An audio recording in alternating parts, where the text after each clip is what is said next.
This is our pechamucha showing settings on the iPad that can be used for SEN children. To find these, you have to go into your settings, and under General, it is under Accessibility. Some of the things we'll be showing you is like Zoom, Speak, Guided Access, and some other.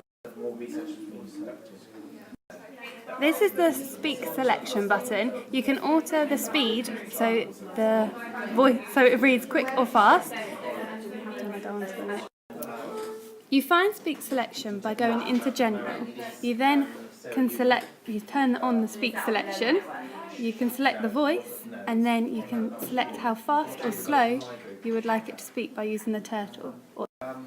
When you're in Notes, you can get the Speak selection to read the words to you. You select what you would like them to read and then click the icon Speak.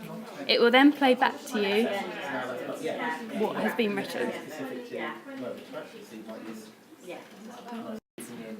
You can do this exactly the same on a web page. So you select the text and it will read it to you. This is good as children can then learn.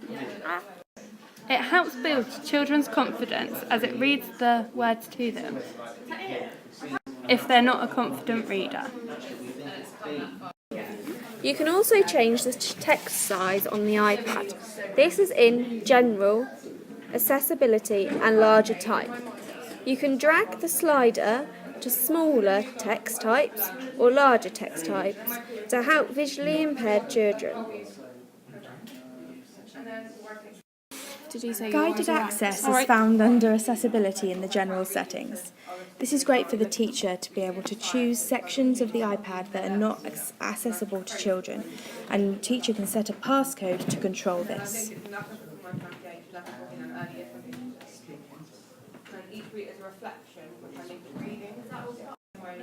For example, here is an Early Birds app.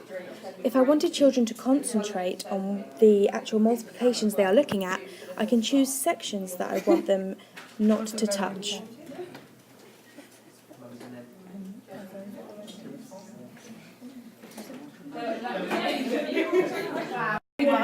For example, here, I've managed to black out the how to play and the about. So all that they can choose is the actual game content, like play now, best times, and your egglets. You'll see later on how this works within the context of the game. The guided access tool is great for children with maybe ADHD problems or other concentration problems, as they can stay on one app and really concentrate and focus on the learning they're meant to be achieving through the app, instead of flicking back and forth between different applications. Now that the guided access toolbar is gone, you can see how the circle is on the whole screen, across the bits that we do not want the children to touch.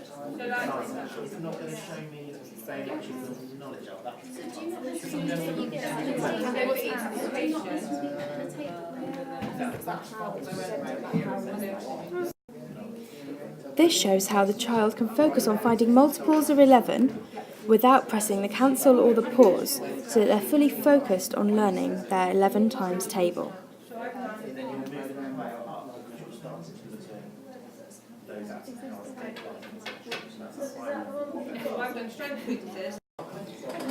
One issue with guided access is that once you've circled off the part of the screen, it is then not accessible for the children at all. So here you can see how you cannot click on 57 or 123, but those could be crucial in playing the game. This is one thing you have to consider when using guided access with children. You can also turn on Zoom through the General settings. Zoom magnifies the entire screen. You can double tap using 3 fingers to zoom and drag the 3 fingers to move around the screen. This can help children be able to focus on a text that they may not be able to see properly. Here is a text from the BBC News that the children might be needing to read. The text is quite small, where the children might not be able to see it properly on the screen.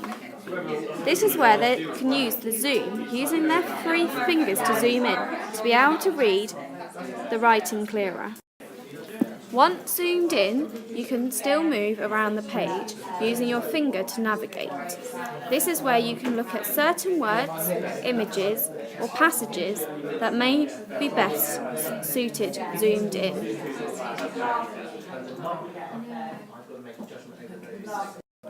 Assistive touch, found also under accessibility in the general settings, helps children with very poor mobility skills, as they don't have to touch any of the buttons, but instead everything is accessible from the iPod screen.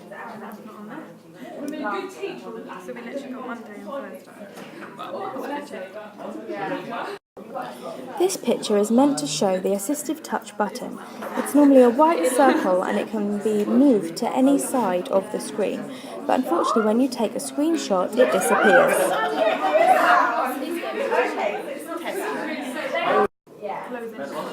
Here, through touching the assistive touch button on any side of your screen, this will appear. You can go to your favourites, you can go back to home without touching the home button, or go to the device, or even to Siri, which we will come across later.